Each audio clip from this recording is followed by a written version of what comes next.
시사 자키 정관용입니다.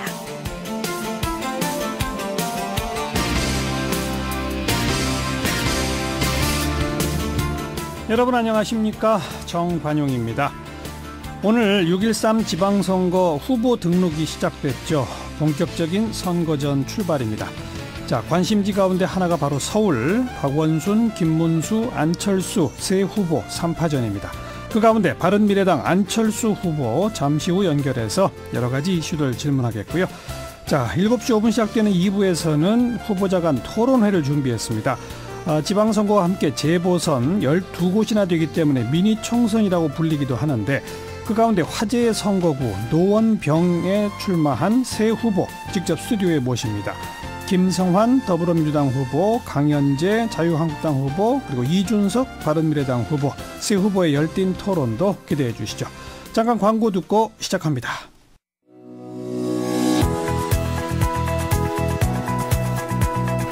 시사자키 정관용입니다는 청취자 여러분의 참여로 이루어집니다. 단문 50원, 장문 100원의 정보 이용료가 부과되는 문자 샵 1212로 보내셔도 되고요.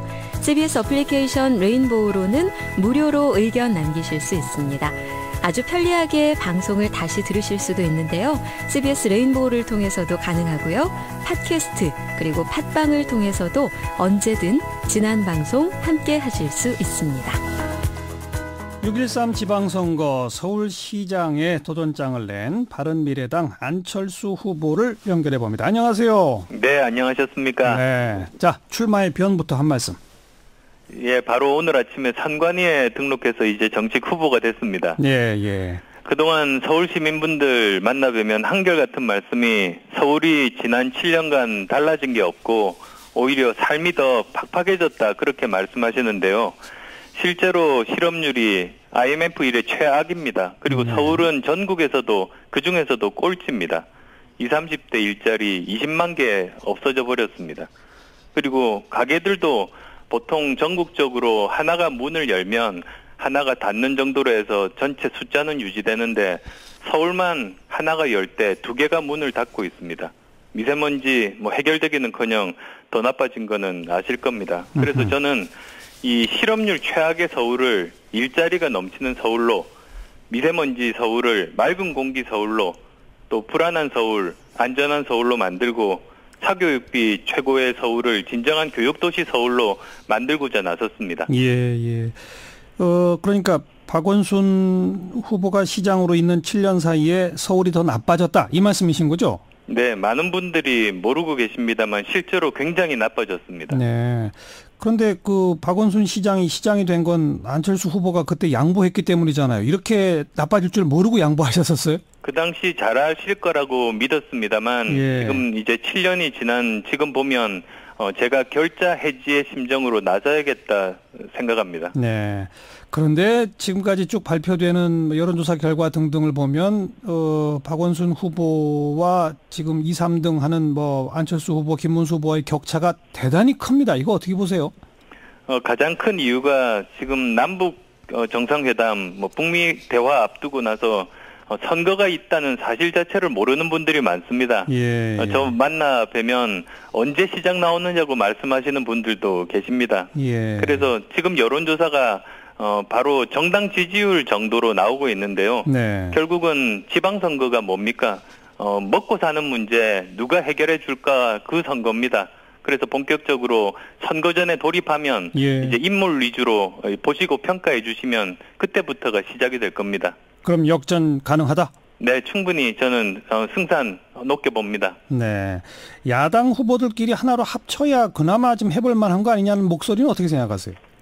예, 절반이 훨씬 넘는 야당 성향 유권자들이 그렇게 바라시는 거 저는 이해합니다만은, 출마 선언 때부터 제가, 야권 대표 선수라고 말씀드렸던 것 생각해 보시면 아실 겁니다. 결국은 단일화는 후보가 하는 게 아니라 유권자가 뚜렷하게 가능성 높은 쪽으로 지지를 몰아주셔야 이루어질 수 있는 겁니다. 그리고 이미 그런 추세 만들어졌다고 말씀드립니다.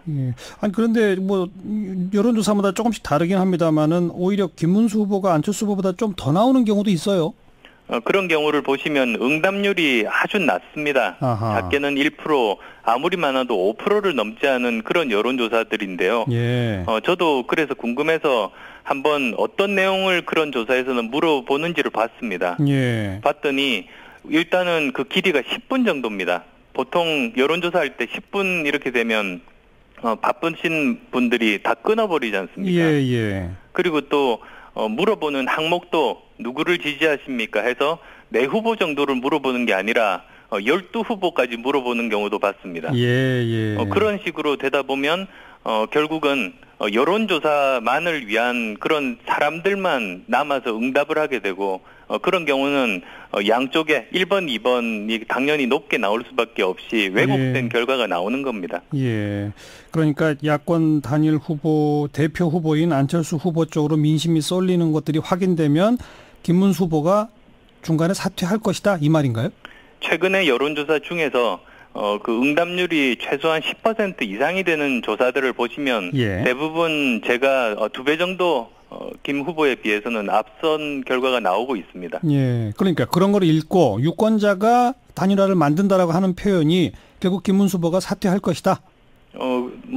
그렇게 하시든 아니면 계속 가든 결과는 유권자분들께서 표를 모아주실 겁니다. 저만이 박원순 후보를 이길 수 있는 후보이고 또 저만이 과거의 서울 그리고 미래의 서울 대비되게 만들 수 있는 후보입니다. 네. 지금 김 후보 같은 경우에는 과거의 서울시장과 과거의 경기도지사 과거 대 과거의 대결이 되는 것 아니겠습니까? 예. 지금 박원순 후보 같은 경우는 안철수 후보에 대해서 그러니까 박원순 후보는 정치 처음 시작할 때부터 지금까지 마음가짐과 노선을 그대로 유지하고 있는데 안철수 후보는 지금 좀 서 있는 위치나 가는 길이 많이 달라진 것 같다. 이렇게 표현했는데 그거 어떻게 생각하세요? 오히려 반대입니다. 반대요? 우선 제 말씀부터 드리면 저는 처음 정치 시작한 것이 기득권 정치와 싸워서 국민을 위한 정치 하겠다고 정치를 시작했습니다. 예. 그러다 보니까 양쪽으로부터 집중 공격을 받을 수밖에 없었습니다. 아마 국정원 댓글 그리고 드루킹 댓글 동시에 공격받은 건 저밖에 없을 겁니다. 누가 보호해주는 사람도 없고 그렇지만 그 어려운 환경 하에서도 초심 그대로 유지하면서 정치적인 돌파력, 창당에서 40석 가까운 정당 만드는 것들, 능력들을 증명해냈습니다. 그런데 박 시장 같은 경우에는 제가 처음 이제 도와드릴 때 그때 무소속이었습니다. 그렇죠. 그래서 도와드렸는데 어떤 상의 없이 그 민주당으로 입당을 하셨습니다. 그래서 노선이 박 시장님이 달라지신 겁니다. 기득권 정당이 민주당에 투항했다 이렇게 보시는 건가요? 그 이유야 아마 박 시장께서 잘 알고 계실 겁니다. 네.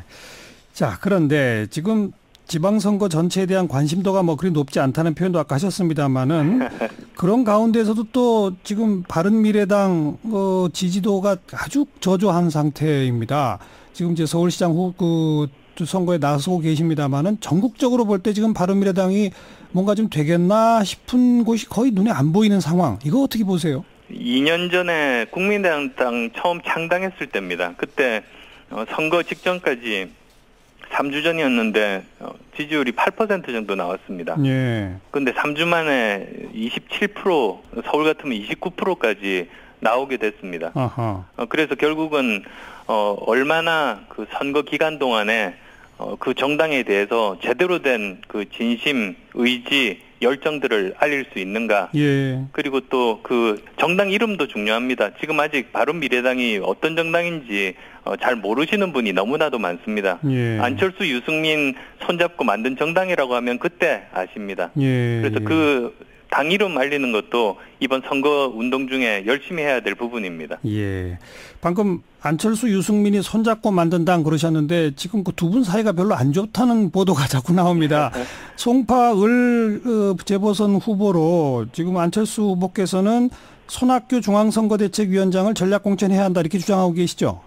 제가 사실은 어떤 특정한 분을 처음부터 거명한 것은 아니었습니다. 정당에서 공천의 가장 중요한 원칙은 가장 경쟁력 있는 후보, 네 사람이건 상관없이 그렇게 내는 것 아니겠습니까?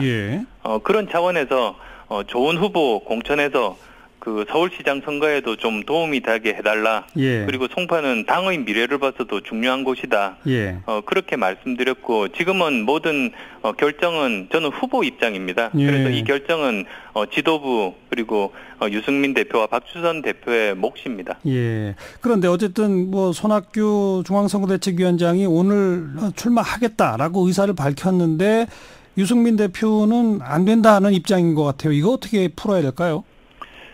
손학규 전 대표께서 참 어려운 결심을 하신 것 같습니다. 그분이 뭐 어떤 다시 국회의원 되고자 그러셨겠습니까? 그건 모두 다 저도 서울시장 출마한 이유도 어떻게든 선당 후사 당을 살리고자 하는 마음입니다. 예.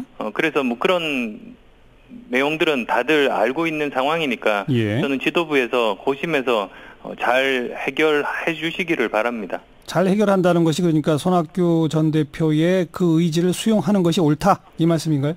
어떤 결론이 나든 모두 다 합의해서 결론을 내리면 좋겠다는 생각입니다. 아, 말씀을 좀 아끼시는군요. 워낙 뜨거운 현안이라고. 제가 결정권을 가지고 있지는 않습니다. 예, 알겠습니다. 오늘 여기까지 말씀 듣고요. 오늘 고맙습니다. 네, 감사합니다. 바른미래당 안철수 서울시장 후보였습니다.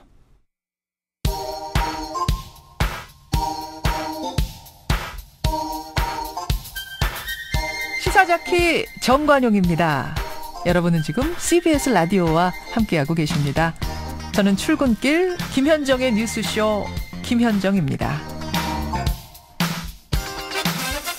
오늘 하루 화제가 된 뜬 뉴스들 정리해드리는 코너 프레시안의 이명선 기자 어서 오세요. 안녕하세요. 첫 번째 뜬 뉴스는요. 낙태죄 위헌 여부를 가늠하게 될 헌법재판소의 공개 변론이 조금 전에 끝났습니다. 네. 2011년에 이어서 6년 6개월 만에 열린 공개 변론이었죠.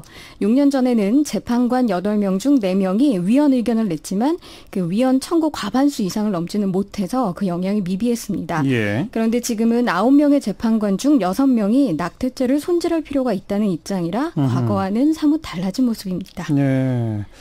그러니까 그 위헌 판결이 날 가능성도 있는 상태네요. 그렇습니다. 예. 특히나 정부 부처 중에 여성가족부와 법무부가 상반된 의견을 내서 주목을 끌었는데요.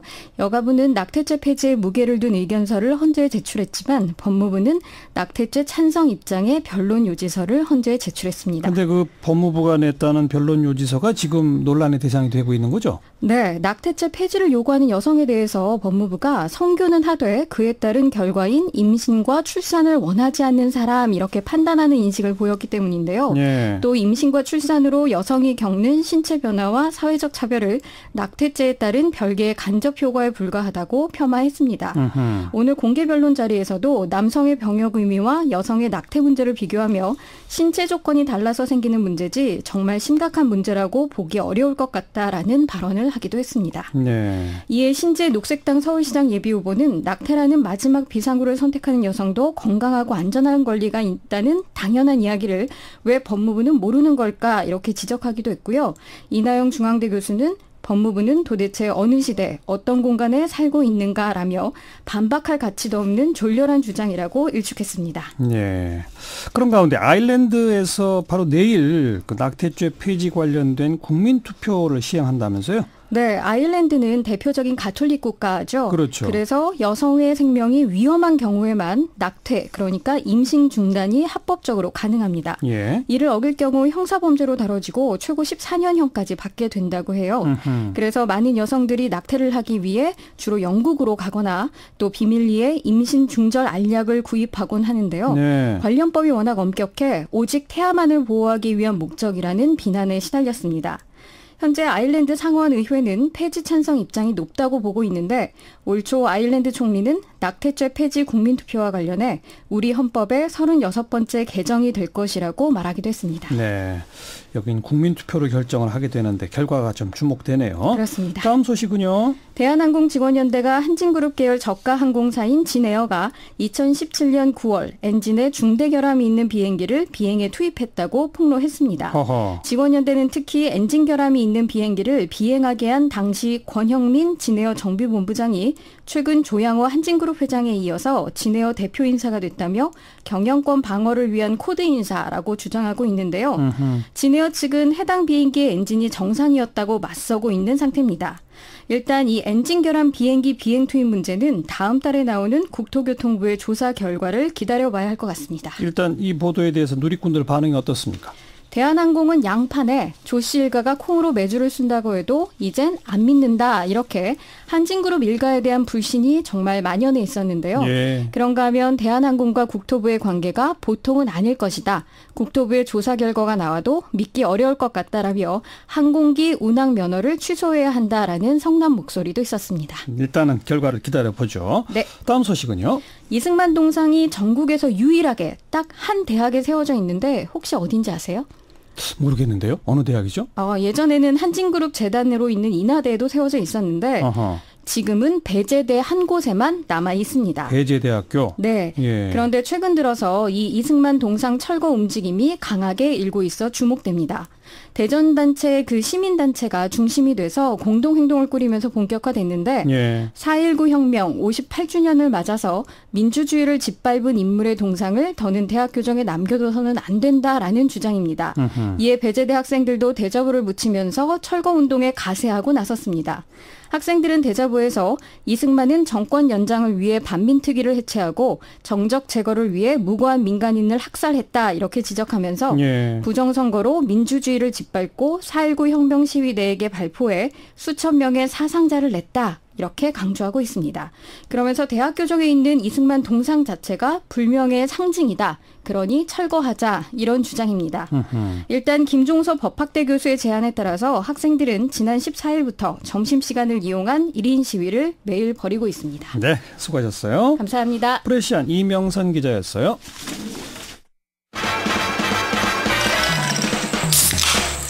윤태곤의 뉴스 사이다.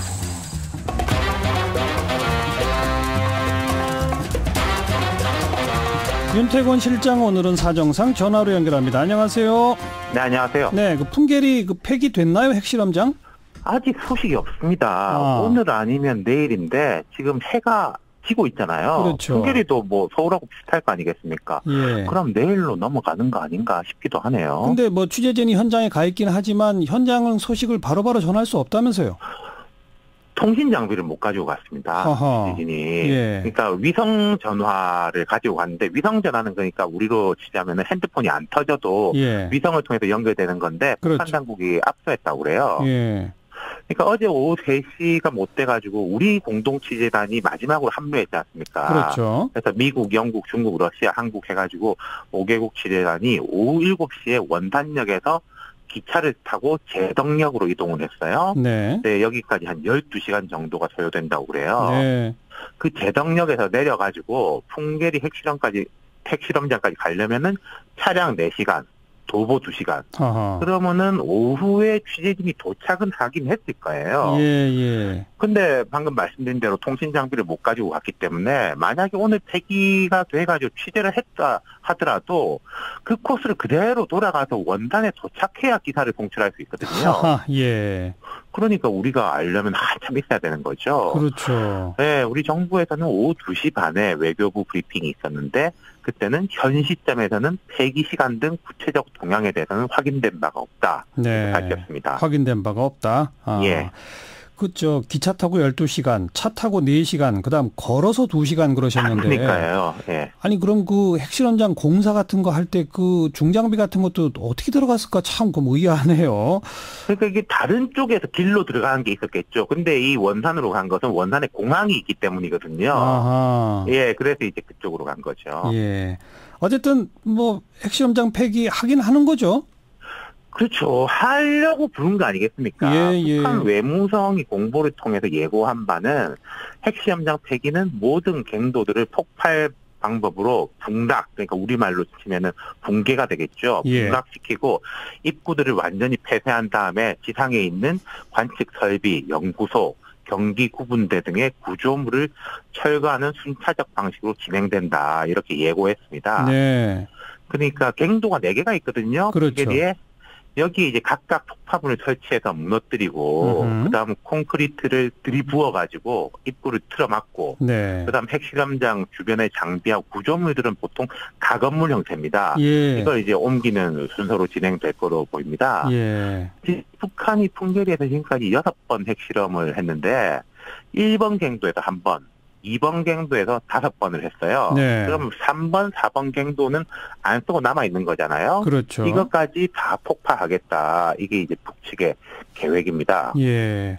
그리고 그 핵실험장 앞에 이렇게 뭐 몇 층 높이로 전망대 비슷한 걸 만든 게 기자들이 이제 거기 가서 그 실제로 붕괴되는 그 모습을 그 볼 수 있도록 하겠다. 이래서 만든 거 아니겠습니까? 그렇죠. 예. 네. 그래서 그런 생각도 들어요. 이게 아까 말씀드린 대로 외신 기자하고 우리 국내 기자들이 돌아오려면은 12시간, 4시간, 2시간 합치면은 18시간이지 않습니까? 예, 18시간. 예. 예. 그럼 이제 북측이 자체 언론을 통해 가지고 어느 정도 먼저 공개를 하고 그 다음에 이제 뭐 외신이라든지 이걸 통해서 이제 자세히 또 이제 보도가 되고 그런 방식이 되지도 않을까 싶기도 한데 오늘은 늦어져 가지고 근데 이제 우리가 간접적으로 알 수 있는 방법이 있어요. 어떤 거죠? 정부 당국자가 이렇게 말했습니다. 북한이 갱도를 폭파하고 갱부를 매설하겠다고 밝혔다. 갱도를 대규모로 폭발할 경우에는 지진파를 통해서 발파 시간을 알 수 있을 것이다. 지진파. 예, 그리고 이 지진파가 인공 지진하고 실제 지진하고 구분이 되거든요. 네. 이런 폭파에 의한 지진파는 인공 지진파지 않습니까? 그렇죠. 그러니까 우리 지금 기상청, 한국지질자원연구원 등에서 관측 장비를 총동원해서 집중 감시에 들어갔습니다. 예. 우리 정부 차원에서 운영 중인 지진 관측소가 전국에 271곳이 있다고 그래요. 예. 그러니까 폭파가 되면은 이쪽에서 잡힐 거예요. 아하. 그리고 또 한 가지, 폭발 시에는 이제 대규모 화염이라든지 뭐 연기 이런 게 발생하지 않습니까? 그렇죠. 이것은 이게 뭐 자세하게 밝힐 수는 없겠지만은 이분이 보유한 그 관측 장비, 신호 장비하고 영상 장비가 있지 않습니까? 그렇죠. 그런 것을 통해서도 좀 간접적으로 파악이 가능할 거예요. 그러니까 실제로 공개를 한다면은 공식 보도가 나기 전에 우리가 어떤 식으로든지 간에 붕괴를 했구나. 그건 알 수 있을 겁니다. 예. 그리고 또 뭐 일부 보도긴 합니다만은 위성전화 같은 걸 압수하면서 현장에서 북한 측이 자기들이 갖고 있는 별도의 통신 장비를 제공할지도 모른다 그랬으니까. 그렇죠. 일단은 좀 기다려 봐야 되겠네요. 네. 그렇습니다. 네. 수고하셨습니다. 감사합니다. 윤태곤 실장이었습니다.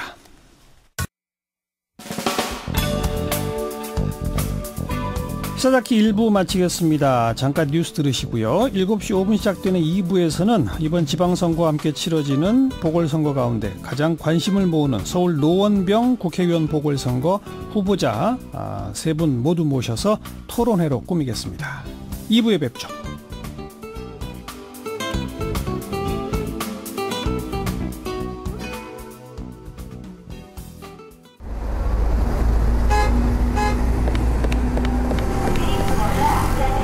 퇴근길에 만나는 알찬 뉴스 정보, 한림국제대학원대학교 정관용 교수가 진행하는 시사자키 정관용입니다.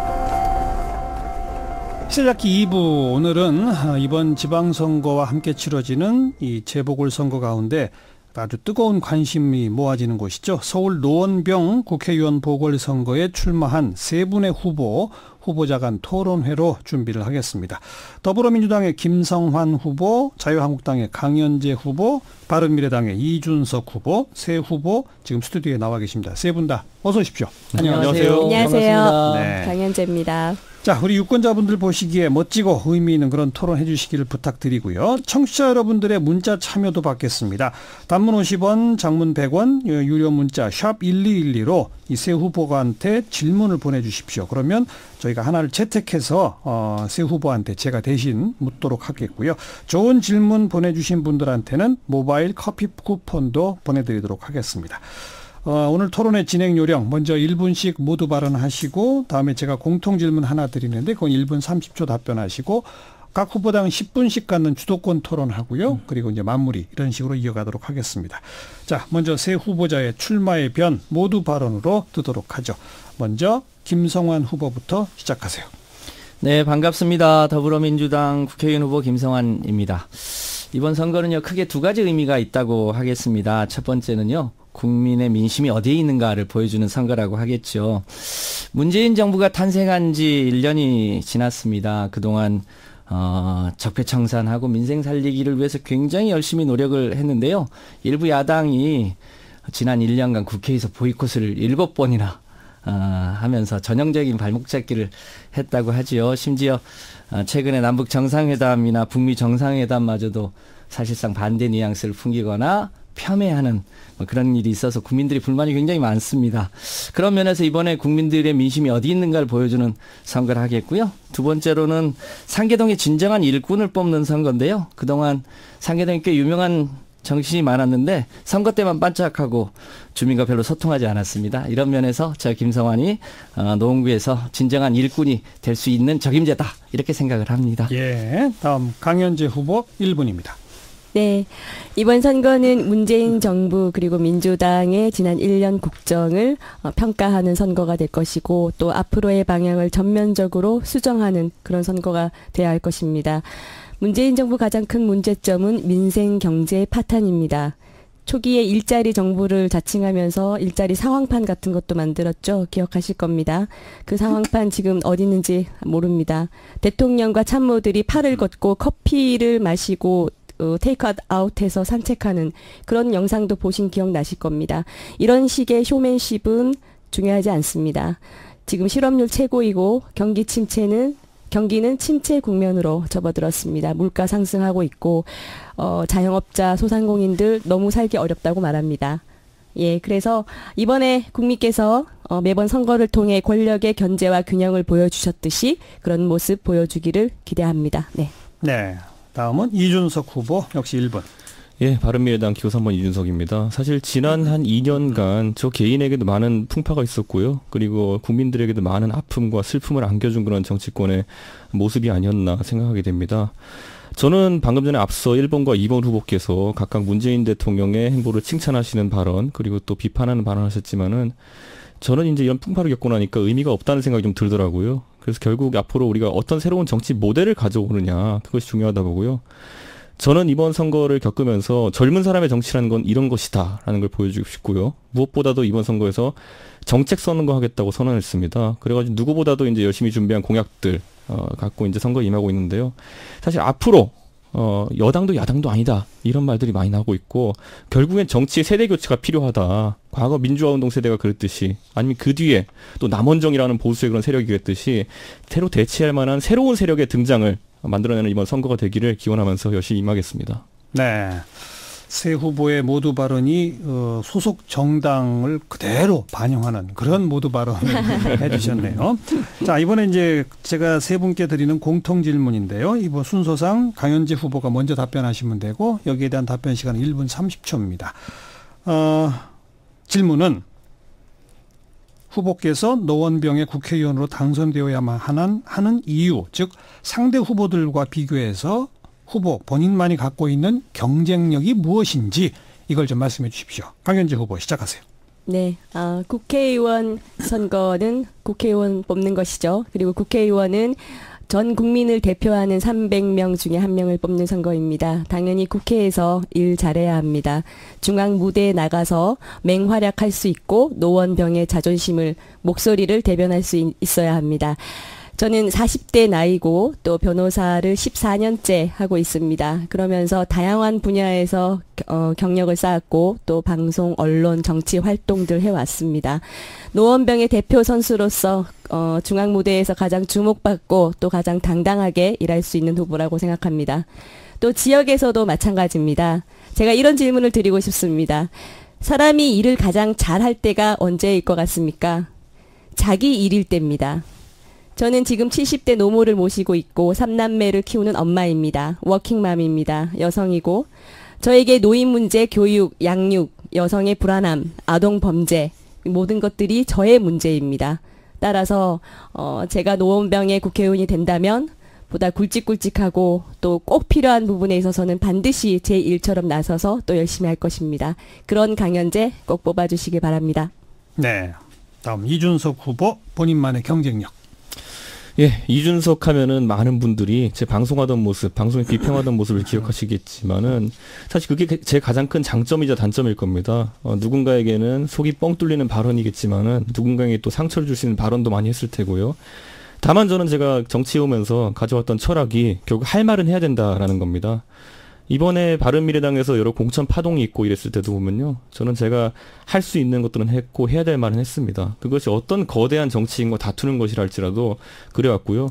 다들 기억하시겠지만은 박근혜 정부 시절에도 전 박근혜 대통령에 대해서 발탁된 인사입니다. 하지만 그때도 할 말은 했기 때문에 제가 그 당시에 지금까지 정치를 해오고 있는 제 스스로의 자부심이 되는 것입니다. 이번 문재인 정부도 저는 그런 분들이 많길 기원합니다. 예전에 박근혜 정부가 잘못하는 것이 있을 때 소리 높여서 저와 함께 비판했던 민주당의 젊은 정치인들 최근 들어가지고 정말 문비어천가 부르면서 이제 찬양 일색이거든요. 저는 대통령께서 잘하시는 것이 만약에 한 7이 있다고 한다면은 못하시는 3을 오히려 민주당에서 여당에서 긁어줄 때 그게 바로 우리 정부가 잘 거듭나는 기회라 생각하고요. 최근에 그런 모습이 잘 안 보입니다. 과연 대통령께 직언을 하는 인사가 누구인지, 과연 누가 옆에 참언을 하는 인사인지 다 국민들이 보고 있을 거라 보고요. 저는 야당의 역할이 그래서 어느 때보다 중요하다. 특히 대통령께서 최근에 남북 화해 무드도 이끌어 나가고요. 국민들에게 기대감이 많은 상황 속에서 우려되는 점들을 야당이 짚어주는 것. 그 역할을 잘 해내지 못한다면은 대한민국은 한쪽 날개로 날다가 추락할 겁니다. 제 역할이 거기 있다 믿고 싶습니다. 네. 마지막으로 김성환 후보 본인의 경쟁력. 노원병 국회의원이니까 노원구 얘기를 좀 할 필요가 있다고 보여집니다. 노원에서 여러 가지 과제들이 참 많은데 그중에 가장 중요한 일을 한 가지만 꼽으라면 노원구가 베드타운이거든요. 그 베드타운을 일자리와 문화가 넘치는 마을로 바꿀 수 있느냐 없느냐 이게 굉장히 중요한 문제인데 이것이 노원구만의 문제가 아니라 서울 북부권 170만 명의 문제이기도 하거든요. 일례로 4호선을 이제 북부권을 관통하는데 당구개역에서 출발하면요 동대문까지 내리는 사람이 거의 없습니다. 이 동네에 일자리가 없다는 건데요. 마침 이번 선거가 있는 이 노원구 상계동에 창동 차량기지와 면허시험장 부지에 좋은 일자리 8만 개를 만들 수 있는 기회가 생겼습니다. 그런데 이 일은요. 국토부, 산자부, 서울시, 노원구, 도봉구 등 여러 부처의 일이 한꺼번에 협업하고 조정해야만 가능한 일이거든요. 그러니까 이거는 어느 하루아침에 들어와서 할 수 있는 일도 아니고요. 방송 토론을 잘한다고 또 할 수 있는 일도 아니고 정부와 서울시와의 관계 이런 것들을 실제로 아주 디테일하게 풀어나가야만 해결할 수 있는 일인데 아무래도 제가 지금 대통령님하고 청와대에서 같이 일을 했고 또 서울시장하고 또 같이 오랜 호흡을 맞춰온 만큼 누구보다도 상계동 일을 잘할 수 있다 이렇게 생각합니다. 네. 자, 후보 본인만의 경쟁력까지 공통 질문으로 들어봤고요. 자, 이제 오늘 토론의 하이라이트 모든 것입니다. 주도권 토론 시간이고요. 각 후보당 10분씩 드립니다. 이준석 후보가 먼저 시작하시고 나머지 두 후보한테 꼭 하나 정도는 질문을 하셔야 됩니다. 알겠습니다. 자, 제일 좋은 거는 짧게 단문 단답으로 가는 게 제일 좋더라고요. 예. 이준석 후보가 한번 모범을 보여보시죠. 시작하세요. 예, 짧게 답변해 주시면 좋겠습니다. 방금 전에 김성환 후보께서 본인이 어쨌든 노원 발전의 적임자라는 취지로 말씀하셨는데 적임자라고 주장하실 시기는 지난 것 같고요. 지난 8년 동안 노원구의 행정을 담당하셨던 구청장인데 지금 뭔가 있었던 문제들을 다 덮고 지나가신다는 건 저는 말이 아니다라고 생각하고요. 앞으로 잘하겠다보다 왜 지금까지 못 해왔는지에 대해서 제가 한번 여쭤보고 싶은 게 아까 말했던 일자리 문제 같은 것도 구청장 하면서 8년 동안 하면 되는 거지. 왜 지금까지 그때는 문재인 대통령과 안 친했습니까? 그때는 중앙정치인과 박원순 시장과 친분이 없어서 안 했습니까? 그래서 이제 뭐가 달라지는 것인지 설마 대통령이 집권하셨다고 해가지고 굉장한 특혜를 내려주길 지금 기대하고 있는 것인지 좀 궁금합니다. 잘 아시겠지만 창동 차량기지와 도봉면허시험장을 옮기는 일이 그렇게 쉬운 일이 아니잖아요. 국가적 과제입니다. 현재까지 4호선을 남양주 진접으로 옮기는 일을 결정하는 일. 그 차량기지와 남양주 진접에서 한 차례 다른 곳으로 옮기는 것을 결정하는 일. 면허시험장이 등치가 상당히 커서 그것을 어느 곳도 그렇게 썩 달가워하지 않습니다. 그곳을 옮기는 부지를 정하는 일 이런 것을 하는데도 많은 시간이 필요하거든요. 앞으로도 여러 가지 숙제들이 남아 있습니다. 한꺼번에 되는 것은 아니지만 그래도 우리가 노력을 하면 저는 할 수 있는 일이라고 보여지고요. 노원구가 그동안 있었던 여러 가지 이제 소위 배드타운으로서 여러 가지 일자리 문제의 정도가 아니라 서울의 균형 발전 차원에서 근본적인 변화를 가져오는 일이기 때문에 시간은 걸리지만 우리가 함께 여야 가리지 않고 해야 될 일이라고 보고요. 그런 면에서 지금 한 발씩 한 발씩 전진해 나가고 있고 그것이 이제 조만간 본격화될 거라고 생각합니다. 지금 보면요. 결국에는 김상원 후보께 다시 질문드리겠습니다. 그런데 지난번 방송에서 모방송에도 출연하셔가지고 일자리를 창동 차량기 이제 8만 개 정도 만든다고 하셨는데 또 그 진행자가 그럼 8만 개를 어떻게 하겠다는 그 근거를 좀 말씀드리라고 했더니만은 결국에는 현장에서 답변 못 하시고 나중에 이제 SNS로 추가 답변하셨는데 사실 그런 식의 구호 던지는 거 가장 잘하시는 분이 누구냐면요. 이명박 대통령이십니다. 747 성장하겠다. 7% 어떻게 하겠냐 그러면 그건 모르겠다. 이렇게 가는 거거든요. 사실 그런 무책임한 공약보다는 현실적인 공약이 좀 필요하다는 생각이 약간 들고요. 또 한 가지 이제 질문 드리고 싶은 것이 김성환 후보께서 이번에 선거 나오시면서 여러 가지 공약을 제시하셨는데 그 공약들 같은 경우 제가 봤을 땐 지난번에 구청장 출마하셨을 때 나왔던 공약과 별반 다르지 않고요. 가장 결정적으로 왜 그렇다면 구청장 출마하셨을 때와 공약이 달라지지 않은 것인지 혹시 이루지 않은 것들이 많은 것인지 그리고 통계를 살펴보면 지금 노원구 인구가 지난 8년간 청장하시는 동안 13.2% 정도 줄었습니다. 뭐 사실 자치구에 청장이라는 사람이 가질 수 있는 통계가 여러 가지 있겠지만은 인구가 13.2% 줄었다는 거는 사람들이 떠나는 도시라는 이야기입니다. 그런 도시를 만든 것에 대해서는 어떻게 책임을 통감하시는지 한번 여쭤보고 싶습니다.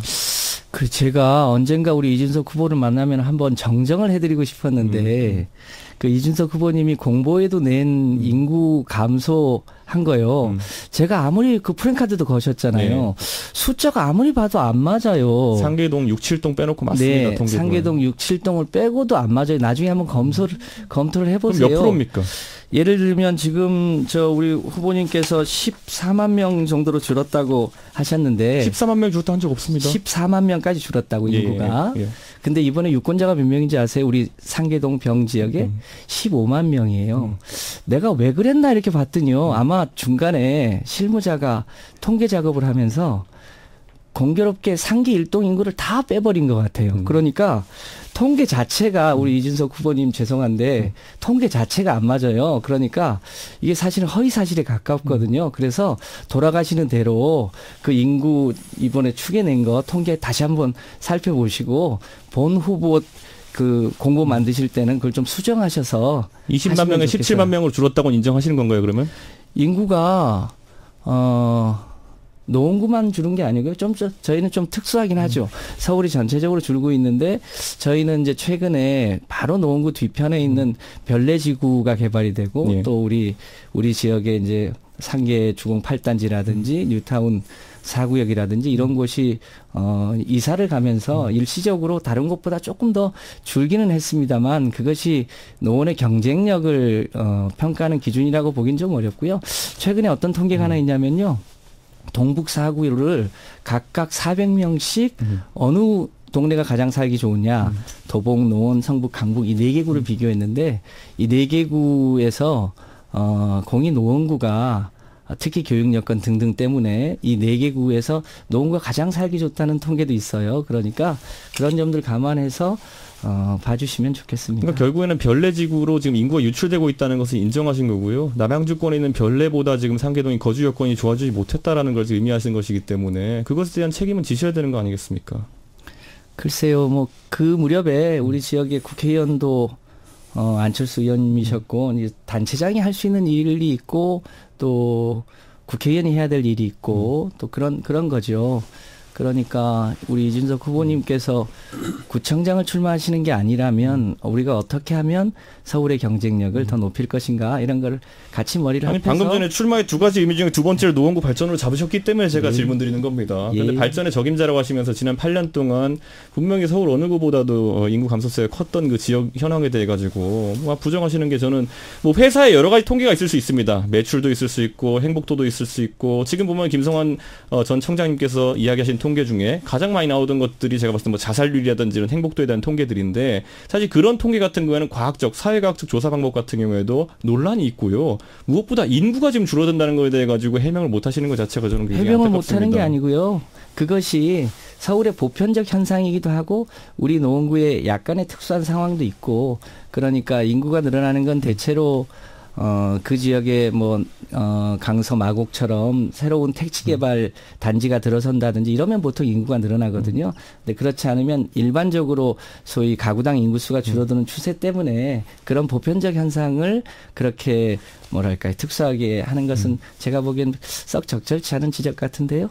이번에 이제 강현재 후보한테 한번 질문을 드리겠습니다. 강현재 후보께서는 지난 선거 때 제가 이제 워낙 친분이 있는 분이라 가지고 그때 공보물도 제가 유심히 지켜봤던 경험이 있는데 공보물에 보면은 1번과 2번은 대항이 되지 못하니 3번을 찍어주세요라는 문구가 눈에 띄었었던 것 같은데 사실 정치인은 진로 변경할 수 있습니다. 좌회전하다 우회전할 수도 있고 한데 그 상황 속에서 자기 해명은 하고 넘어가야 되는 게 명분이 있는 정치를 하는 것이라 보거든요. 근데 여러 경로를 해명해 주셨지만은 저는 제가 봤을 때 예전에 새누리당에 대해 가지고 굉장히 부정적인 언급들을 많이 하셨고 거의 없어져야 될 정당 비슷하게 표현하셨는데 지금 와서는 그 가치에 동참하시는 가장 결정적 이유가 뭔지 한번 짧게 부탁드리겠습니다.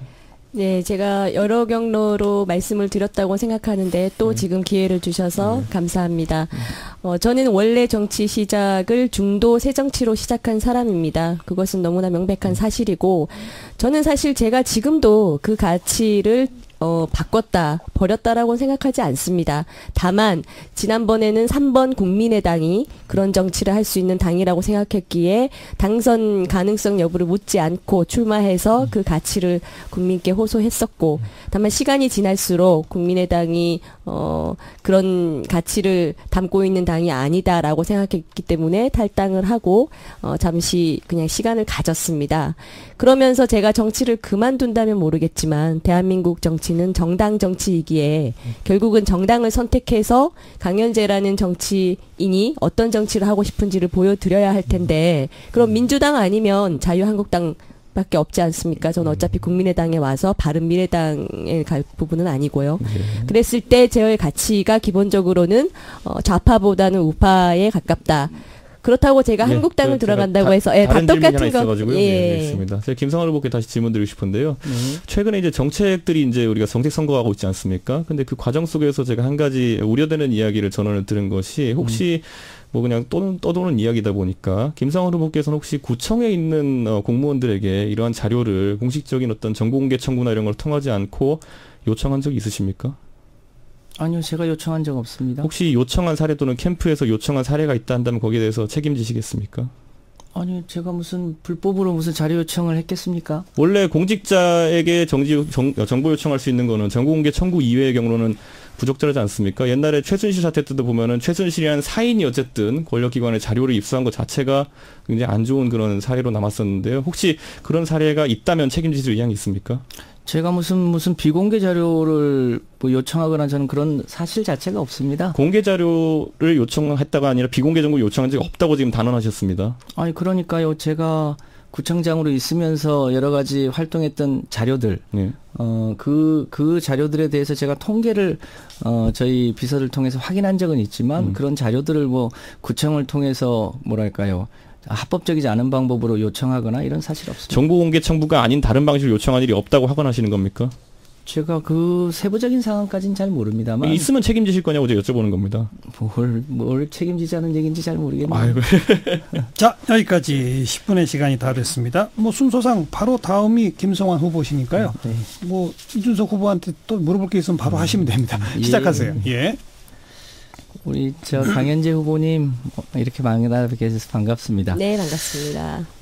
우리 강현재 후보님 하신 말씀을 보니까 우리 노원에 출마하시면서 안철수의 새정치 7년에 대한 평가를 노원 유권자에게 물어보겠다는 말씀이 있으시더라고요.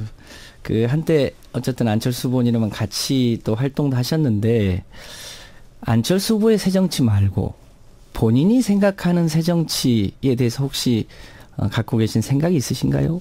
저는 지금 그 새정치라는 단어부터 불필요하다고 생각합니다. 말 그대로 누군가가 새로운 정치를 한다는 것인데 좀 더 풀면 국민에게 감동을 줄 수 있는 정치 정도가 아닐까 싶거든요. 그렇게 봤을 때 제가 국민께 감동을 줄 수 있는 정치가 어떤 건가에 대한 여러 가지 기준과 소신은 있습니다. 그리고 제가 노원병에서 나오면서 안철수 지금 시장 후보님에 대한 평가를 말씀드린 거는 저에게 제가 노원병에 출마를 한다고 하니까 이제 안철수 국민의당 함께 했다가 그 지역을 나가는 것에 대해서 지금 바른미래당 계신 분이 안철수에 대한 정치적 도의가 아니지 않느냐 이런 말씀을 하셨기에 저도 고민을 했습니다. 그것이 도의가 아닌 것인지. 거기에 대한 답으로 아직도 노원병이 2번이나 뽑아줬지만 결과적으로 3년만 하시고 또 대통령이 되기 위해서 나가셨고 7년간 새정치를 해오신 안철수라는 정치인에 대해서 노원병에서 마음이 어떠신가 그거를 제가 또 여쭤보고 허락받고 출마하고 당선되겠다 이런 취지였습니다. 제가 도의가 아니라는 말 제가 아닙니다. 제가 아니죠. 바른미래당 계신 분이라고요. 제가 옆에 있으니까 당황스러워가지고. 안철수 후보님의 측근이 아마 그런 말씀. 왜 하실까봐. 뭐 이런 말씀 드리는 게 조금 뭐랄까요 어쩔지 모르겠는데 우리 강현재 후보가 노원에 온다고 해서 우리 후보님 이력을 봤더니 열린우리당으로 시작해서 2012년에 청년당 비례대표도 하시고 2014년에는 새정치연합도 하시고 2016년에는 국민의당 하시고 지금 뭐 이제 자유한국당을 하셔서 꽤 길지 않은 시간 동안에 당을 5번을 바꾸셨더라고요. 뭐 다 나름대로 사연이 있긴 있으실 텐데 정당이라고 하는 거는 정책과 노선을 같이 하는 거거든요. 근데 그 노선을 그렇게 짧은 시간에 계속 바꾸시는 것은 혹자는 혹시 그냥 그야말로 뭐랄까 배지를 달기 위해서 당을 너무 자주 바꾸는 건 아니냐라는 우려를 하시더라고요. 네. 그런 면에서 썩 곱지 않은 시각도 있는데 그 부분에 대해서는 본인은 어떻게 생각하세요? 말씀을 드릴게요. 먼저 지금 우리 김성환 후보님 당원이시죠, 민주당에. 네. 당적 때 보시면요, 물론 당명만 바뀐 거다라고 말씀하시겠지만, 한 20개 이상의 당적 변경이 있으실 겁니다. 제가 드리고 싶은 말씀은, 아니요. 그러니까, 민주당이 계속 이름을 바꾸고, 통합하고, 분당하고, 후보님, 제가 그런 건 다 뺐고요. 제가 먼저 말씀을 드릴게요. 열린우리당은 제가 사법연수원을 나와서 처음 이제 정당 가입이 가능한 민간인 신분이 됐을 때 그냥 평당원으로 가입한 적은 있습니다. 정치 출마랑 아무 상관이 없고요. 사연을 다 말씀하시라는 건 아니고요. 그리고 청년당은 제가 창당 member입니다. 새정치하기 위해서였습니다. 그리고 어디서 찾아요? 열린우리당 나도 몰랐네. 그건 저도 기억을 못해요. 새정치연합은 그 역시 새정치를 제가 하기 위해서였고 또 새정치민주연합은 안철수 후보님이 민주당과 합당했기 때문입니다. 저랑 상관없습니다. 그리고 국민의당은 다시 탈당해서 새정치 하신다고 해서 갔습니다. 결론적으로 말씀드리면 저는 제가 생각하는 그런 정치를 하기 위해 5년을 왔고 다만 그 과정에서 정치적으로 분당하고 합당하고 탈당하시고 창당하시고 그러면서 제 당적이 그렇게 바뀐 겁니다. 네. 그런 기준에서 본다면 김성환 후보님 당적이 한 20개 이상이 되실 거라는 말씀을 드리는 거예요. 예, 저는 한 번도 당을 바꾸지는 않았는데요. 어쨌든 그렇고요. 어쨌든 우리 노원에 오셔서 아직 이제 후보 등록을 하신 지가 얼마 안 돼서 그렇긴 하겠습니다만 지역구 비례대표가 아니라 지역구이시면 우리 노원구의 상계동 주민들을 위해서 나는 이러이러한 것을 하겠다고 하는 대표 공약들이 있으실 텐데 제가 찾아보니까 그런 게 눈에 잘 안 띄어요. 혹시 대표적으로 한 가지만 짧게 한번 말씀해 주실래요? 대표적인 것 딱 2가지인데요. 간단하게. 하나만? 예. 일단 지금 상계동이 제가 와서 봤을 때 저는 더 많이 개발되고 발전돼야 되는 지역으로 느껴졌습니다. 근데 지금 투기 지역으로 지정되어 있는 건 너무나 잘 아실 겁니다. 그 부분에 있어서 지금 김문수 서울시장 후보랑 저는 생각이 비슷합니다. 서울 지역에 재개발, 재건축돼야 될 곳 너무나 많다는 입장이고요. 그 부분을 확실하게 추진하는 데 제가 노력하고 또 교육 부분에서는 사실 신경 많이 씁니다. 근데 한 개만 얘기하시라고 하셨으니까 네. 그 부분은 생략하겠습니다. 우리 강현지 후보님 이제 노원에 오셨으니까 노원 상계동 주민들을 위한 좋은 정책 많이 개발해 주시고요. 우리 이준석 후보님 우리 이제 강현재 후보님은 이제 막 오셨는데 우리 후보님만 해도 지난번 총선도 출마하시고 벌써 이제 노원으로 보면 이제 준고참이 돼갑니다. 2년간 뭐 현역 국회의원은 아니셨지만 그래도 지역에서 활동을 하셨는데 지역 주민들을 위해서 뭘 했는지 잘 흔적이 잘 안 남아 있어요. 꿈동산 유치원 일 알고 계시죠? 꿈동산 유치원이 이 사립학교 관련 규정 때문에 굉장히 어려움을 겪어서 폐원 위기에 있었는데 우리 이준석 후보님이 거기를 가셔서 주민들의 요구가 있었는데 주민들 얘기를 들어보니까 행정소송을 하면 좋겠다고 하셨다고 하는데 혹시 그분들을 위해서 무슨 일을 했는지 혹시 기억합니까? 행정소송이 아니라 저는 헌법소원을 제안했고요. 헌법소원을 하실 의향이 있을 경우에 변호사분들 소개시켜드리고 하겠다 해서 실제로 그 법무법인에 같이 가서 상담을 받은 바가 있습니다. 그렇기 때문에 한 일이 있다 없다로 표현하시기에는 제 노력은 있었고요. 그리고 보시면 알겠지만은 그 꿈동산 유치원 인가 관련된 사안이나 이런 것들은 결국엔 입법 사항입니다. 그렇기 때문에 입법 사항에 대해 가지고 저도 백방으로 국회에 이제 아는 분들이 있기 때문에 노력을 했던 것이고 국회 김세현 의원실 등에서도 저희에게 도움을 줬고요. 그런 부분에 있어서 당적이 다르다는 이유로 노력이 없다라고 폄하하시는 것 자체가 저는 크게 의미는 없다 봅니다. 네, 최근에 그 관련한 이제 시행령이 개정이 돼서 그분들한테 여쭤보니까. 본인들의 절박한 요구와 다른 답변을 하셔서 그다음부터는 다시 연락을 안 했다 이렇게 얘기를 해요.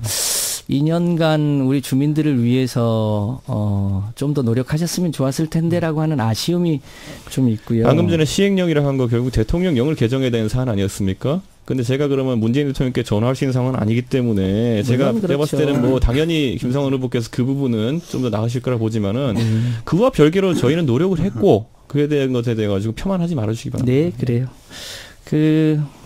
아까도 말씀을 드렸습니다만 노원에 새로운 일자리를 많이 만드는 것 노원의 숙제인데요. 그 노원의 숙제를 풀어나가는데 순서가 있어요. 그런데 우리 이준석 후보께서는 그 창동 차량기지에 버스 터미널을 만들겠다. 서울시 산하 공기업으로 옮기겠다. 대학을 유치하겠다. 그런 얘기를 하셨는데 일단 대학 유치는 쉽지 않은 거 아시죠? 제2캠퍼스 옮기는 건. 당연히 3공에 넣은 겁니다. 서울시의 산하기관을 옮기는 것. 그쪽에서 이쪽으로 옮겨오면 그쪽 일자리가 또 줄지요. 종합터미널은요. 그곳이 어찌 보면 노원의 마지막으로 남아있는 금싸라기 땅이라 그거를 예를 들면 상봉터미널이나 저기 강남터미널식으로 바꿔버리면 실제로는 일자리 못 만들거든요. 근데요. 그 관련해서 창동 차량기지가 언제 옮겨가시는지는 혹시 아시나요? 2021년까지 옮겨가는 걸로 되어 있습니다. 그 사실과 달라요. 그러니까 사실과 다르다 표현하신 게 아시나요? 공표된 사실에 대해서 이야기하는 거 아니겠습니까? 지금 그 계획이란 게 2018년부터 계속 늦춰지고 2019년 거쳐서 가고 있는 것이고 문화재가 발견되고 다 과정을 알고 있겠지만은 특정할 수 없는 거 아니겠습니까? 지금까지 워낙 많은 연도가 나왔기 때문에 그렇게 따지면은 동부간선도로도 지금 20년째 확장한다고 했는데 언제 완공되는 겁니까? 21년에 완공되는 거 맞습니까? 아니 그래서요. 제가 이제 드리고 싶은 말씀은 그 정책이라고 하는 것은 실제로 굉장히 디테일한 내용들을 포함하고 있거든요. 그냥 뭐랄까요? 그냥 아이디어와 발상만으로 그것이 이제 현실화되는 경우들도 있고 그렇지만 진짜로 우리 노원구의 발전을 위한 진지한 고민들이 조금 부족한 거 아닌가 이런 생각을 해봤어요. 질문하셨으면 답변할 시간을 주시면 어떨까요? 마저 하나 말씀드리고요. 20초 남았는데 지금 답변 시간 안 주시고 끝내는 거 아닙니까 그러면은? 그러면 다음번에 또 하시면 될 텐데 어쨌든 그런 정책을 하시더라도 내용들 좀 더 꼼꼼히 잘 살펴서 정책 공약을 발표하시고 또 그것에 대해서 실제로 실현해 나가려고 하는 의지를 잘 표현해 주시면 좋겠습니다.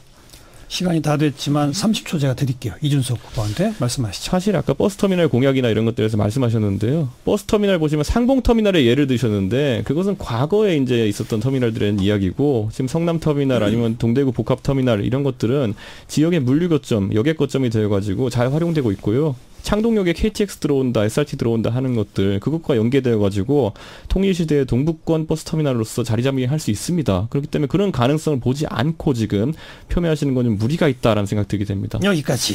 자, 이제 마지막으로 강현재 후보의 주도권 토론 시작하시죠. 네. 지금 라디오 들으시는 분이 이런 생각하실 것 같습니다. 이게 지금 대한민국 국회의원 선거 나온 후보들의 토론회냐, 노원구청장 나온 후보들의 토론회냐, 그리고 라디오 듣는 분들이 노원구도 아니죠.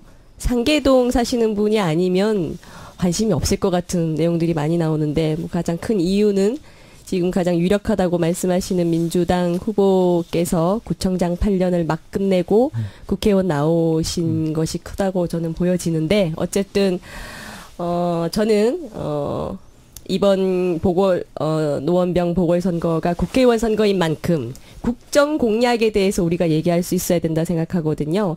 근데 김성환 후보께서 10가지 약속이라는 걸 내셨는데, 그 내용 10가지를 보면요. 그중에 한두 개만 얘기를 드리면, 지하철 보람역 마들역 신설, 상계 1동 체육관 신축, 상계 5동 수락산 체육공원 건립, 이런 것들입니다. 그러면 국회의원이 돼서 전 국민과 국가를 상대로 어떤 정책과 정치 소신을 펼치고 싶으신지에 대한 궁금증이 있는데요. 먼저 제가 얘기하는 것에 대해서 찬성과 반대 그리고 이유 정도 얘기했으면 좋겠습니다. 저는 기본적으로 대한민국이 강력한 사법 정의가 실현되는 국가여야 된다고 생각합니다. 그것이 자유시장, 자유민주주의에도 맞는 것인데요. 또 제가 법조인이라서 그런 건지도 모르겠습니다. 어쨌든 민주당에서는 끊임없이 우리나라 사형제도를 완전히 폐지하기 위해 입법 시도를 해왔습니다. 최근에 헌법 개정안에도 사형과 관련된 근거조항을 삭제하고 개정을 요구를 했었거든요. 아마 헌법재판소에서 사형제가 위헌이다라는 판결을 받고 싶어서 그런 삭제를 한 것 같은데, 저는 이미 사형도 집행하지 않기 때문에 사실상 폐지 상태인데 그것마저 없애는 민주당의 시도에 명백히 반대합니다. 그리고 저는 오히려 아직도 61명의 사형수가 있습니다. 그분들이 한 죄를 보면 대부분 여성들, 아동들을 여러 명을 죽인 사람들입니다. 저는 사형이 집행되는 것이 사법정의에 맞다고 생각하는 사람입니다. 저의 사법 집행 찬성, 그리고 민주당의 사형 폐지에 대한 반대 입장에 대해서 우리 김성환 국회의원 후보께서는 어떻게 생각하시는지 꼭 듣고 싶습니다. 과거에 사법살인이 여러 건이 있었죠. 박정희 대통령 때 무고한 사람을 소위 간첩단 사건에 연루시켜서 사형을 집행을 해버린 사례들이 많이 있었죠. 그거는 비단 한국만의 사례가 아니라 유럽이나 다른 선진국에도 그런 사례가 과거에 많이 있었습니다. 그래서 사람의 생명을 인위적으로 단죄하는 것, 그러니까 사형하는 것이 자칫 더 큰 문제를 낳을 수 있고, 실제로 그 사형이 범죄율을 줄이느냐와 관련해서도 많은 통계는 실제로 사형제도가 범죄율을 낮추는데 크게 기여하지 못한다고 하는 것이 일반적 평가입니다. 따라서 그러면 지금 민주당처럼 남아있는 사형 선고하는 것 자체도 완전히 폐지해야 된다는데 찬성하십니까? 그 부분에 대해서는 제가 깊이 있게 아직 검토해 보지는 않았습니다만, 적어도 그 사람의 죄를 미워하되 사람을 미워하지 말라고 하는 말이 있는 것처럼 사형 제도를 기왕에 현재 가지고 있지만 사형을 집행하고 있지 않은 국가들이 갖는 소위 유엔의 권고 기준도 있고 해서 저는 현재 제도처럼 유지하는 게 맞다고 보는데, 그 지금 강현재 후보께서 말씀하신 부분에 대해서는 제가 국회의원이 되면 잘 검토해 보도록 하겠습니다. 네, 제가 부연 설명을 좀 드리면, 현재 남아있는 사형수 61명의 죄를 보면은 민주나 시국 사건과 아무런 상관이 없는 정말 흉악범입니다. 사람의 목숨을 여러 명을 최대 20명까지 살해한 것이 유영철이죠. 그리고 미국 같은 자유, 민주, 인권이 강조되는 나라에서도 더 많은 주가 사형을 실시하고 있고, 또 우리 국민 설문조사에서도 또는 법조인 여론조사에서도 사형 찬성이 더 많았습니다. 한번 좀 검토해 보시고요. 또 한 가지 제가 중요하게 생각하는 정책 중에 하나는 우리 서민들에게 기회의 날개를 주는 겁니다. 서민들에게 10만 원, 20만 원 우리가 낸 세금으로 10만 원, 20만 원 받는 거 아무런 도움 안 된다고 저는 생각합니다. 더 중요한 것은 서민들 그리고 서민의 아이들이 날개를 달아주는 것입니다. 그렇게 하기 위해서 제일 중요한 것이 사실은 여러 가지 시험 제도입니다. 노무현 정부 때 로스쿨이 도입됐고 또 문재인 정부 지금에 이르러서 사법시험이 완전히 폐지가 됐습니다. 거기에 대한 반대 여론이 분명히 전 있고 반대를 위한 노력들이 있어 왔는데요. 저는 사법시험과 같은 나이와 학력에 제한이 없는 그런 시험들을 더 확대하고 부활하는 데 찬성합니다. 공부만이 사실은 백도 없고 로비가 불가능한 그런 계층에게 꿈을 실현할 수 있는 그런 중요한 수단이라고 저는 생각하거든요. 그래서 로스쿨 입학 시험에도 그런 어떤 블라인드 전형을 적용시키고 대기업 취업이나 그리고 무엇보다 이런 고시 제도를 저는 반드시 부활해야 된다고 생각하는데 또 대입에도 마찬가지입니다. 사실은 정시가 확대돼야 맞다고 생각합니다. 왜냐하면 사교육에 약하고 또 수시 전형에 약한 것이 대부분 서민층이기 때문이거든요. 이 부분에 대해서 어떻게 생각하시는지요? 지금 로스쿨 저는 조금 더 문제를 근본적으로 볼 필요가 있다고 네네. 생각합니다. 우리 사회가 소위 경제 양극화가 굉장히 심해졌고 소위 개천에서 용이 안 나오는 지가 오래돼 버렸는데 그 근본적 원인이 어디에 있는가? 어디에 있습니까?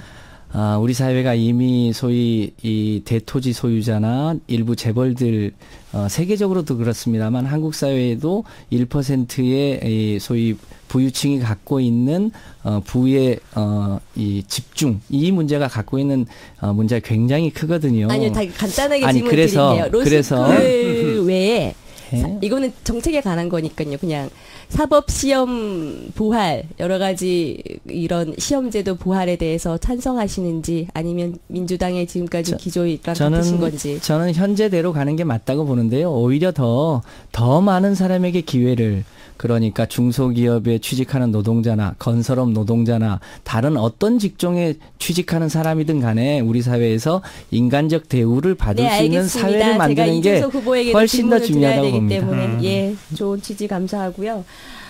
저는 3남매를 키우는 엄마이기 때문에 교육 문제에 솔직히 관심 많습니다. 그리고 교육만이 사람을 또 사람답게 하고 자기 꿈을 실현할 수 있는 방법이라고 생각하는데요. 그런 의미에서 제가 이준석 후보의 그동안의 공약들 솔직히 꼼꼼히 봤습니다.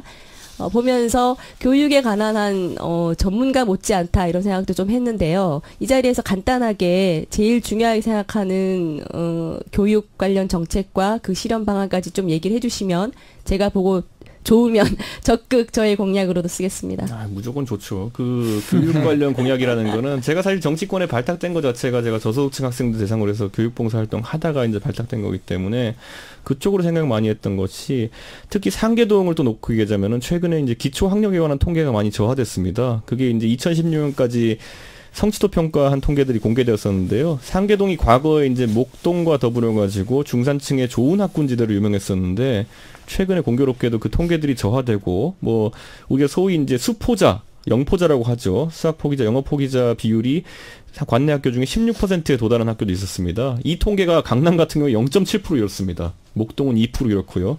과거의 학군이 사라진 문제를 해결하기 위해서는 결국 기초학력을 어떻게 증진할 것이냐. 지금까지는 우리가 교육에 있어가지고 기회평등이라는 얘기를 했는데요. 우리가 어쨌든 공민교육을 한다는 입장에서 결과의 평등도 어느 정도 만들어내야 된다. 무슨 말이냐면 중학교를 졸업하고 고등학교를 졸업한 대한민국의 학생이라면은 이 정도의 학력을 갖추시켜야 된다. 저는 그런 취지에서 큰 틀에서 정책을 짜고 입안할 것이라고 저는 공언하겠습니다. 네, 답변해 주셨고 제 시간이 1분 정도 남았기 때문에 잘했어요, 못했어요. 얘기 좀. 꼼꼼히 검토하겠습니다. 우리 김성한 후보께 한 가지 또 질문 드리겠습니다. 저는 사실 노원구 잘 몰랐기 때문에 깜짝 놀랐습니다. 노원구가 서울 25개 구 중에 재정 자립도가 2012년부터 지금까지 꼴찌를 기록하고 있거든요. 여기에 대해서 김성한 후보께서 뭐 서울시에서 예산을 많이 따왔기 때문에 우리 구의 자립도가 줄었다 이런 말씀 하시는데 그렇게 생각하기에는 재정 자립도 1위인 곳과 비율 차이가 너무나 많이 나고 있습니다. 2012년부터 이때까지 꼴찌였습니다. 그런 문제에 대해서 일단 저는 중요한 원인 중 하나가 김성한 후보께서 정치를 하시기 위해 너무 선심성, 행사성 일회성의 예산을 많이 쓰신 거 아닌가 이런 생각이 드는데 답변 바랍니다. 재정자립도 얘기를 하시면서 선심성 예산을 연결하는 건 조금 그런데요. 잘 아시는 대로 재정자립도는 이제 분자와 분모가 있는 건데 노원구의 이제 총 예산 규모가 제가 구청장을 막 시작할 때 3,700억 수준이었는데요. 지금 노원구의 예산이 7,700억, 그러니까 특별회계까지 포함하면 8,000억까지 늘었습니다. 서울시에서 재정 지출 규모로는 2등이었다가 지금 1등으로 올라왔습니다. 예. 그러니까 그 돈이 흰 고양이든 검은 고양이든 쥐를 잘 잡으면 되는데요. 재정자립도 관계없이 노원구가 더 행복할 수 있도록 노력을 많이 했습니다. 시간이 다 돼서요. 자, 이렇게 해서 세 분의 주도권 토론 모두 마치겠고요. 열띤 주도권 토론하는 사이에 속보가 들어왔습니다. 긴급 속보. 북한이 풍계리 핵실험장 폐기를 이미 했다는 보도가 들어와 있는데요. 자세한 소식은 잠시 후 뉴스 시간에 또 들으시길 바라겠고요. 많은 청취자분들이 질문 주셨는데 한 30초 이내로 짧게 답변하실 수 있는 거 지금 국회의원에 대한 국민의 여론을 상징하는 것 같습니다. 국회의원 숫자를 절반이나 100명 정도로 줄이자는 의견에 대해서 어떻게 생각하시는지라는 걸 물어봤는데요. 이번엔 순서상 김성환 후보가 먼저 답변 30초 이내로. 정서적으로 그럴 수 있습니다. 특권은 누리고 이번에도 불체포 특권을 남용한 측면도 없지 않고요. 여러 가지 특권들을 쓰고 있기 때문에 그렇고 또 국회의원들이 뭐랄까요, 열심히 일하지 않는 측면도 있습니다만 유럽의 사례 등을 고려해 볼 때 실제로 300명도 적은 숫자는 아닙니다. 앞으로 더 좋은 정치인들이 일하면 국회의원들을 바라보는 시각도 달라지고 그 인원에 대해서도 지금과는 많이 달라질 거라고 생각합니다. 강현재 후보. 네, 저도 그런 말씀하시는 감정은 충분히 이해합니다. 저 역시 그런 생각했던 적도 있었던 것 같은데요. 하지만 어쨌든 일을 잘 못한다고 해서 사람을 줄이는 건 답은 아닌 것 같습니다. 그 사람들이 일을 잘할 수 있게 방법을 만들어야 되고 또 여러 가지 안들이 나오고 있지 않습니까? 잘 못하면 뭐 중간에라도 국민들이 어떤 단죄를 할 수 있는 그런 수단들도 나오고 있으니까요. 그런 방법을 쓰는 것이 더 좋을 것 같습니다. 이준석 후보. 사실 국이 너무 짜면요, 물을 더 타는 게 방법일 수도 있습니다. 그렇기 때문에 100명으로 줄인다가 꼭 해법인지는 모르겠고요. 다만 이제 구체적으로 이제 분담이 필요하죠. 그러니까 국회의원 수를 줄인다고 했을 때는, 저도 줄이는 방법을 고민했을 때는 지방의회가 실질적인 기능을 하도록 또 영역을 마련해 주는 것도 중요할 것이다. 그래서 딱 100명으로 줄인다만이 능사가 아니라 여러 가지 상보적 방안들을 결합해가지고 이런 정치 모델을 만들어내야 되지 않을까 하는 생각을 하게 됩니다. 네. 이 청취자 질문에 대해서는 세 분이 같은 의견을 보내주셨네요. 마무리 발언 한 1분씩은 드려야 되는데 지금 시간이 너무 조금밖에 안 남아서 어쩔 수 없이 한 40초 이 정도 하시면 어떨까요? 강현재 후보부터 마지막 발언입니다. 네. 저 강현재는 손가락을 보지 않고 달을 보는 정치를 하겠습니다. 정치 생각하면 국민들께서 뭐 징글징글하다, 보기도 싫다 이런 말씀 너무 많이 하시는데요. 결국 정치라는 것이 국민 다수가 잘 먹고 잘 살고 또 범죄나 사고로부터 안전하게 지켜지는 것, 그래서 행복한 것, 이것을 위한 게 전부가 아닌가라는 생각이 저는 듭니다. 그래서 국회의원이 된다면 정쟁도 하겠지만 이런 초심과 달을 잃지 않는 정치하겠습니다. 네, 이준석 후보 마지막. 사실 저희가 이렇게 공약을 이렇게 다 읊고 이렇게 했지만은 정치하는 데 있어서 가장 중요한 것 중에 하나는 임기응변이라는 생각을 하게 됩니다. 결국 어떤 상황이 발생했을 때 거기에 맞는 적합한 해법을 내올 수 있는 그런 능력이 있는 사람이 국회의원이 되어야 된다 생각하고요. 저는 최근의 정치 상황 속에서 물론 대통령께서 열심히 하고 계시지만은 우려되는 지점들이 있어가지고는 야당이 역할을 해야 된다. 그것도 지금의 뭐 힘없고 또 때로는 또 비논리적이고 때로는 너무 발목 잡기 하는 것처럼 보이는 야당의 역할이 아니라 정확한 곳을 논리로 찌르고 그것에 대해 가지고 정부의 각성을 촉구할 수 있는 그런 국회의원 한 명쯤 있어야 된다라고 생각해서 젊은 저의 역할이 있을 것이라 믿고 청취자분들께 한번 한 표를 요청드리겠습니다. 네, 마지막으로 김성환 후보.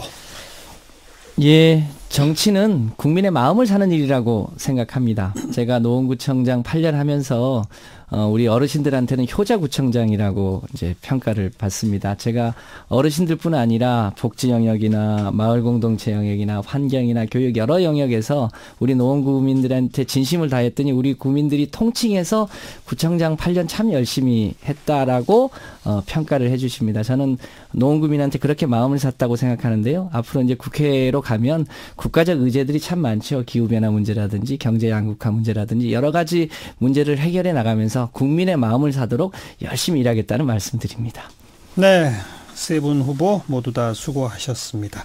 제가 드릴 수 있는 덕담은 세 분 다 1등 하십시오. 감사합니다. 근데 세 분 다 1등 하는 건 불가능하죠. 어쨌든 세 분 다 1등 하시기를 바라고요. 남은 선거 기간 건강 상하지 않도록 주의해서 열심히 뛰어주시기를 부탁을 드리겠습니다. 애써 주신 더불어민주당 김성환 후보, 자유한국당 강현재 후보, 바른미래당 이준석 후보 모두 수고하셨습니다. 고맙습니다. 네, 감사합니다. 네, 오늘 시사잡기 2부는 6.13 서울 노원병 국회의원 보궐선거 후보자 토론회로 보내드렸죠. 청취자 여러분들께서 문자로 많은 좋은 의견도 보내주시고 질문도 보내주셨는데요. 그 가운데 5분 저희가 선정해서 커피 쿠폰 보내드리겠습니다. 끝번호 9837번, 9409번, 1523번, 5813번, 그리고 0010번 이렇게 5분 축하드리고요. 오늘 순서 마무리 짓겠습니다. 내일 다시 뵙죠. 안녕히 계세요.